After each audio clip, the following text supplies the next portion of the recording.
से सवाल है मुल्क के अंदर, मुल्क से बाहर पाकिस्तानी बहुत कुछ जानना चाहते हैं इस जंग के बारे में।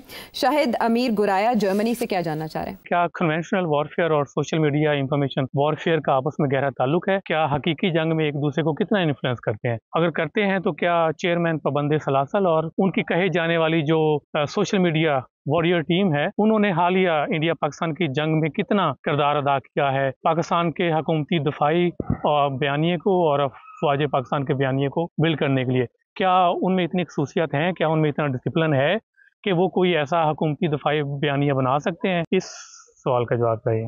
हाँ जी, पीटीआई वालों पीटीआई के लिए मसला ये था कि बड़ा मुश्किल था उनके लिए कि पाकिस्तान की अफवाज को सपोर्ट करना, इसमें कोई शक नहीं है। एक तरफ उनका दिल धड़कता था पाकिस्तान के लिए और उनकी ख्वाहिश थी कि पाकिस्तान की अफवाज और खड़ी हो जाए और लड़े इंडिया के साथ। दूसरी तरफ उन्हें तकलीफ़ है क्योंकि पाकिस्तान की एक फ़ौज की जो क़यादत है वो ये पीटीआई वाले समझते हैं कि वो उनके रास्ते में रुकावट है इमरान खान को वापस पावर में लाने के लिए। तो इस किस्म की कशमकश में वो गुमे हुए थे और जब सपोर्ट भी किया तो बड़े हल्के तरीके के साथ सपोर्ट किया। और अभी भी 5-6 बड़े इनके पीटीआई के सोशल मीडिया एक्टिविस्ट्स हैं, इन्फ्लुएंसर्स हैं, वो बाहर बैठे हुए हैं और अभी भी जिस किस्म के बयानिए वो कर रहे हैं, इंडिया उनके बयानिए सारे अपनी टीवी के ऊपर दिखा रहा है कि ये देखें पाकिस्तानी क्या कह रहे हैं अपनी अफवाज के बारे में, अपनी हुकूमत के बारे में एंड सो ऑन। तो ये बड़े अफसोस की बात है। इंडिया के अंदर मैंने देखा है बड़ी इंटरेस्टिंग डिबेट कि इंडिया की जो अपोजिशन है वो गवर्नमेंट से भी आगे बढ़ गई है। अब मैं अभी देख रहा था उनके कांग्रेस के एक साहब हैं, वो एक इंटरव्यू दे रहे थे, मैं अब नाम नहीं लेता, और वो बीजेपी को इस तरीके से डिफेंड कर रहे थे कि सारे हैरान हो गए कि यार ऐसे तो बीजेपी के लोगों ने नहीं डिफेंड किया जैसे वो डिफेंड कर रहे थे। उनके ऊपर इल्ज़ाम भी लग गया कि आप तो अल्ट्रा नेशनलिस्ट निकले हैं, आप तो एंड सो ऑन। तो यहाँ उल्टा हो गया, यहाँ पीटीआई के कुछ लोग जो हैं वो हमें ही तनकीद कर रहे हैं, हमारी हुकूमत को तनकीद कर रहे हैं, हमारी फ़ौज को तनकीद कर रहे हैं, आवर वॉर एफर्ट को तनकीद कर रहे हैं। अफसोस की बात है कि ऐसी सूरत हाल यहाँ बनी हुई है और मेरी यही उम्मीद है कि इस हादसे के बाद या इस डेवलपमेंट के बाद पीटीआई को भी कुछ बात समझ आ जाएगी। मगर let me also be honest, हमारी इस्टेब्लिशमेंट को भी कुछ समझने की कोशिश करनी चाहिए कि we need to take the whole country along with us and this can only happen क्योंकि आगे अब इंडिया के साथ प्रॉब्लम्स रहने हैं and therefore it's very important that we should have a united front and I think efforts should be made to open a dialogue with PTI. अच्छा, उनके सवाल ये भी है कि कन्वेंशनल वॉरफेयर और सोशल मीडिया इंफॉर्मेशन वॉरफेयर का आपस में ताल्लुक है, ये एक दूसरे को इन्फ्लुएंस करते हैं? जी बिल्कुल करते हैं जी, कमाल कर रहे हैं आप। इस वक्त तो सारा गेम ही है इंफॉर्मेशन टेक्नोलॉजी की और इन्फ्लुएंस की और बयानिए की। और इस वक्त तो अखबारें तो कोई नहीं पढ़ता और इस्टेब्लिशमेंट या उधर की इस्टेब्लिशमेंट हो या हमारी इस्टेब्लिशमेंट, उनकी बात कोई नहीं मानता। ये तो सोशल मीडिया के ऊपर आप जैसे लोग, हम जैसे लोग बैठे हुए हैं, वहाँ भी इधर भी, हम जो बात करते हैं आवाम तो हमें सुनती है। अभी भी टेलीविज़न कितने लोग देख रहे हैं? अब तो सारा कुछ इस फ़ोन पे आ गया, इस फ़ोन पे आ गया और यूट्यूब पे आ गया और टिकटॉक पे आ गया। सारा वक्त हम यहीं से खबरें लेते हैं और सारी मिस इन्फॉर्मेशन भी यहीं आती है, इन्फॉर्मेशन भी यहीं आती है। So I think the future war will be a war of narratives as much as it will be a war of kinetic technology. तो information technology and kinetic technology will go side by side. और ये normal television and ये इतनी इसकी अहमियत नहीं रहेगी। ठीक है, तो फ्यूचर क्या है वॉरफेयर का, ये आपने जाना। हसन है इंग्लैंड से, हसन बाजवा ऑस्ट्रेलिया से, मुबारक अली लाहौर से, शहजाद राना, सुरेश भवानी ऑस्ट्रेलिया से, तारिक महमूद सराय आलमगीर से। इसके अलावा बहुत से व्यूवर्स आने वाले शोज़ में आपके सवालों को हिस्सा ज़रूर बनाएंगे। मज़ीद सवाल जानना चाहें इस नंबर पर भेजें। ये पहली तो सॉल्व हो गई कि रिक्वेस्ट किसने की थी, सीज़ फायर किसके कहने पर किया गया, ये तो आपने हमें क्लियर बता दिया। लेकिन अब मुअम्मा ये है कि इंडिया के लिए तो ये घाटे का सौदा हो गया कि उसे सीज़ फायर एक्सेप्ट करना पड़ा। फिर मुकेश अंबानी साहब पहुंच गए उधर डोनाल्ड ट्रंप से मिलने और इधर नरेंद्र मोदी जी जब स्पीच करते हैं, पाकिस्तान को तो धमकी देते हैं लेकिन अमेरिकन प्रेसिडेंट का नाम तक नहीं लेते कि सालसी का उन्होंने क्या किया। तो ये क्या हुआ है भारत के साथ? ट्रेड की धमकी दे के मना लिया इंडिया को? नहीं, देखिए मेरा नहीं ख्याल कि डोनाल्ड ट्रंप ने ये ट्रेड वेड की बात की होगी। और अगर की भी है तो ना पाकिस्तान ने ना नरेंद्र मोदी ने इसका कोई जवाब दिया होगा, because it was basically irrelevant. ये जो डोनाल्ड ट्रंप ने बातें की है ना कि मैंने उनसे ये कहा कि आप ये करो नहीं तो मेरा ट्रेड ही हो जाएगा, मैं आपको ये दे दूंगा, मैं वो दे दूंगा, ये वो नंबर लगा रहा है इंटरनेशनल कम्युनिटी के साथ। उसका ये बयानिया है ना कि ट्रेड मेरे लिए बहुत बड़ा हथियार है, तो उसने इसके अंदर भी ट्रेड ठोक दिया। हालांकि मेरा अपना ख्याल है कि कोई ट्रेड वेड की बात नहीं हुई, वो अपनी तरफ से इसने कह दिया होगा, मगर उधर से कोई जवाब नहीं आया होगा कि हाँ हाँ आप हमारा ट्रेड खोल दें तो हम सीज फायर कर लेते हैं। ऐसे नहीं होता, वो ये बोलता क्या होगा, उन्होंने सुन ली होगी, हमने भी सुन ली होगी इंडियंस ने भी, आगे से जवाब नहीं दिया होगा, बिकॉज इन दोनों का इंटरेस्ट ट्रेड वेड की बात करना नहीं था। इनका इंटरेस्ट ये था कि अब सीज फायर हो जाए, दोनों का, हमारा भी यही था, उनका भी यही था कि सीज फायर हो जाए। तो जब उसने कहा कि जी अब सीज फायर कर दें और बात की होगी कि आई विल रिवॉर्ड यू, और इसको वो बातें बड़ी करता है ना, उसने बहुत सी बातें कर दी होंगी, तो इन्होंने फिर कहा होगा हाँ हाँ कर दें आप सीज फायर। अब उसने सारी क्रेडिट ले ली है कि मैंने ट्रेड को इस्तेमाल करके और सीज फायर कराया। हालांकि अमेरिका जब कहता है किसी को तो कुछ कहना नहीं पड़ता कि क्या लेना देना, अमेरिका है।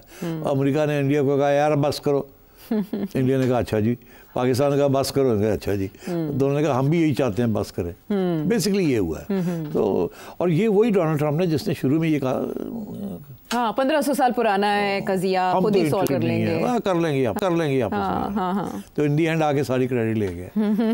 और मगर हमने तो शुक्रिया अदा भी कर दिया जी। इंडिया का प्रॉब्लम बना हुआ है ना, बिकॉज वो तो तस्लीम ही नहीं करते कि कोई बाहर का मुल्क आके उनकी इमदाद करे या मीडिएट करे। वो तो हमेशा यही कहते हैं कि हम इतने बड़े हैं कि हमें ज़रूरत नहीं किसी की बाहर की आने की। हमने तो बड़े लोगों का शुक्रिया अदा किया ना, हमने तो सऊदीज़ का भी किया, टर्क्स का भी किया, यूएई का भी किया, सब ईरान का भी किया, चाइना का भी कर दिया, अमेरिका का भी कर दिया, सारा इकट्ठा कर लिया, सारे माँ बाप। अल्लाह वेल डन, थैंक यू। और भारत तो बॉयकॉट कर रहा है, इसका बॉयकॉट, और वो मानते ही नहीं है कि हमारी बात भी हुई है किसी के साथ। और आगे इंडिया की आवाम को पता चल गया हुआ क्या, इसीलिए तो ये आपने जो दिखाए बाहर है वहाँ क्रिटिसिज्म की कि ये क्या किया इसने, ये किया वो किया। ये तो पूरे घंटे का प्रोग्राम बन सकता है सिर्फ शोइंग क्लिप्स कि इंडिया के अंदर कितनी क्रिटिसिज्म हो रही है बीजेपी की और नरेंद्र मोदी की। बहरहाल, so I think question really now arises कि ये इरादा क्या है नरेंद्र मोदी का जी, और डोनाल्ड ट्रंप क्या आगे कोई रोल अदा करेगा या नहीं करेगा। तो I think that's a question we need to ask, and if you ask me, I think ये जो उन्होंने बात की है ना कि अभी ये पॉज है, नरेंद्र मोदी ने ये इसलिए कहा गया है जी, क्योंकि उनका ये बयानिया यही बन रहा है न्यू नॉर्मल जिसे कहते हैं। न्यू नॉर्मल का ये मतलब है कि we are now at a state of war with Pakistan. ये पॉज है, अनटिल उस वक्त तक ये पॉज है जब तक फिर आपकी तरफ से कुछ नहीं हो जाता। और अगर अब फिर कोई हमारे यहाँ इस किस्म का हमला होगा, टेररिस्ट अटैक होगी, हम कहेंगे ये आपने करवाया और हम फिर चढ़ जाएंगे आपके ऊपर। तो in that sense this is a pause, in that sense this is a pause. तो ये न्यू नॉर्मल है कि we are in a war, हम वॉर में हैं अब आपके साथ। ठीक है, हाँ, अब कोई अमन की बात नहीं होगी, कोई नेगोशिएशन नहीं होंगी, कोई टॉक्स नहीं होंगी, कोई कुछ नहीं होगा। This is that pause.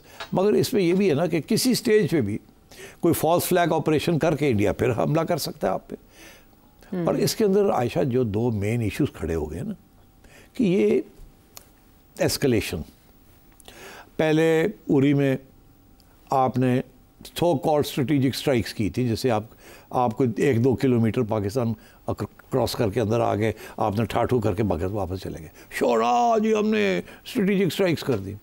उसके बाद 19 में आप जहाज़ भेजे बालाकोट और ड्रम बम फेंके वापस आ गए। तो ऊंचा कर दिया ना conflict, from across the border 1-2 unit चले गए, 3 यूनिट चले गए, फिर वापस आ गए, फिर आप गए वहाँ अंदर पाकिस्तान के अंदर डीप, वापस करके आ गए। फिर अगली स्टेज पे उन्होंने अब ये किया इन द होप कि हमने देखो मिसाइल मार दिए in the heart of Pakistan, Punjab के अंदर, लाहौर में, सिंध में भी, हर जगह पे हमने मार दिया, बलूचिस्तान में भी मार दिया। तो ये एस्केलेट करते जा रहे हैं और ये नॉर्मल ये इस्टेब्लिश करते जा रहे हैं कि जब भी कोई ना कोई इस किस्म की अटैक होगी, सो कॉल्ड टेररिस्ट अटैक, हम जाएंगे ऊपर। ठीक, हमारी तरफ से जो रिस्पांस है वो ये है कि जब भी आप जाएंगे, जिस लेवल पे भी आप जाएंगे, हम लेवल पे उस लेवल पे आपको काउंटर करेंगे। ये इस्टेब्लिश हो गया अब दोनों की जगह। आप जाएंगे ऊपर, हम वहाँ जाके आपको रोकेंगे। अच्छा, जो लोग डर रहे हैं ना कि जब इंडिया इधर जाता है, देखे ना अब उन्होंने मिसाइलें मार दी, जहाज ले आए, बड़ा कुछ हो गया ना। अब इसके बाद क्या रह गया? अब लैंड फोर्सेस जो हैं वो सारी बॉर्डर के ऊपर तो ठाठू चल ही रही है, LOC पे चल रही है। अब वो हो सकता है कि फिर पहले उन्होंने 6-7 मिसाइल मारे थे, अगली दफ़ा वो 10 मिसाइल मार देंगे, 20 मिसाइल मार देंगे, अगली दफ़ा वो और भी ज़्यादा हमला करेंगे आपके ऊपर। तो अगर ऐसे होगा तो हम भी करेंगे। तो ये बढ़ता जाएगा ना, ये उस वक्त तक बढ़ेगा जब तक हम फिर न्यूक्लियर कमांड अथॉरिटी की बात करेंगे। बिकॉज देखिए, ये जो इंडिया कहता है ना कि पाकिस्तान हमें न्यूक्लियर ब्लैकमेल कर रहा है, ये उन्होंने अपनी स्पीच में कहा, नरेंद्र मोदी हर दफ़ा सारे कह रहे हैं कि we will not be blackmailed. Pakistan हमें धमकी देता है, ब्लैकमेल देता है कि न्यूक्लियर वेपन हम निकाल देंगे। पाकिस्तान ब्लैकमेल नहीं कर रहा, सारा डिटेरेंस जिसे कहते हैं ना, उसका कॉन्सेप्ट ही है। न्यूक्लियर हथियार लिया ही इसलिए एज अ डिटेरेंस कि आपको रोकने के लिए कि आप हमारे पे आप हमारे पे हमला ना करें। This is not blackmail, this is deterrence. तो फर्क है बिटवीन ब्लैकमेल एंड डिटेरेंस। ठीक। तो आप अगर करेंगे तो we will deter you. Deter से मतलब ये है कि वी विल कन्फ्रंट यू। ठीक। और वो अगर बढ़ता जाएगा तो जाहिर है हमारा आखिरी वेपन जो है वो तो न्यूक्लियर ही है। तो this is not blackmail, this is deterrence. और इंडिया के ऊपर बात बनती है कि एस्केलेशन लैडर जो है वो इंडिया बढ़ाता जा रहा है। सो आई थिंक यहाँ जो कन्फ्यूजन हो रही है 2-3 चीज़ों के ऊपर मैं देख रहा हूँ। पहली बात तो ये है कि लोग डिस्कस नहीं कर रहे कि ये फॉल्स फ्लैग ऑपरेशन था या नहीं था, और ये एक्सक्यूज़ था या नहीं था। उसको सारे जो बात कर रहे हैं, इंडिया वाले भी और गोरे भी और हमारे लोग भी, इसको नहीं चैलेंज कर रहे कि भाई एविडेंस आपने प्रेजेंट नहीं की और आपने हमला कर दिया। और हम तो ये समझते हैं आपने खुद करवाया। इसके ऊपर तवज्जो नहीं दी जा रही क्योंकि सारी जो हमारे पास इंफॉर्मेशन है कि इनके पास तो एविडेंस ही कोई नहीं जी। तो अगर ऐसे इन्होंने हमले करने शुरू कर देना तो अगली दफ़ा इससे भी बड़ा हमला कर देंगे, कहीं ठा करा के अपने 2 सोल्जर्स मरवा के कहेंगे जी ये पाकिस्तान ने करवाया। तो ये तो कोई बात नहीं है ना जी। तो इसका ये मतलब है कि बलूचिस्तान हो रहा है, ये जो TTP कर रही है, ठीक है ना, तो वो हम ये कहें कि ये इंडिया करवा रहा है और हम भी हमले करने शुरू कर दें, ऐसे ही है ना जी। तो फिर तो this will not go anywhere. तो इसलिए this is hardly an excuse. तो आई थिंक अभी तो शायद शॉर्ट टर्म में ना करें, अभी तो वो असेस करेंगे हमारी गलतियां क्या हुई, एयरफोर्स की कमजोरियां क्या थी एंड सो ऑन। अभी तो ये देखेंगे अपना, फिर करेंगे ज़रूर किसी न किसी स्टेज पे। नरेंद्र मोदी ने अपना रेपुटेशन को ठीक करने की कोशिश करनी है। कोशिश उसकी ये थी कि शो करे कि कामयाब हो गया। वो इंडिया की आवाम कहती फेल हो गए हो। अब इस फेलियर को सक्सेस में ट्रांसफॉर्म करना है, और वो एक ही सूरत में हो सकता है कि आप किसी जंग में पाकिस्तान के खिलाफ शो करें इंडियन आवाम को कि हमने भी उनके 15 जहाज़ गिरा दिए हैं। अगर आप हमारे 4 या 5 जहाज़ गिरा देते हैं ना, हम जो मर्जी कहते रहें कि हमने 10 गिराए हैं, इंडिया की आवाम बड़ी खुश हो जाएगी। अब भी इंडिया की आवाम को पता है कि उनके 5 या 6 गिर गए, तो इंटरनेशनली रिपोर्ट हुआ, सारा कुछ हो गया और हमने आप एविडेंस भी दे दी है। और Aahista Aahista by the way और भी एविडेंस हम दे देंगे, ये भी मैं आपको बता दूं। अच्छा। और भी मिल जाएगी और दुनिया मान लेगी इस बात को। इसको उन्होंने अब चैलेंज करके अपना नया बयानिया बनाना। और सीज फायर अमेरिका ने करवाया, रेफरी की मौजूदगी में, फिर भी इंडिया ऐसी हरकत करेगा?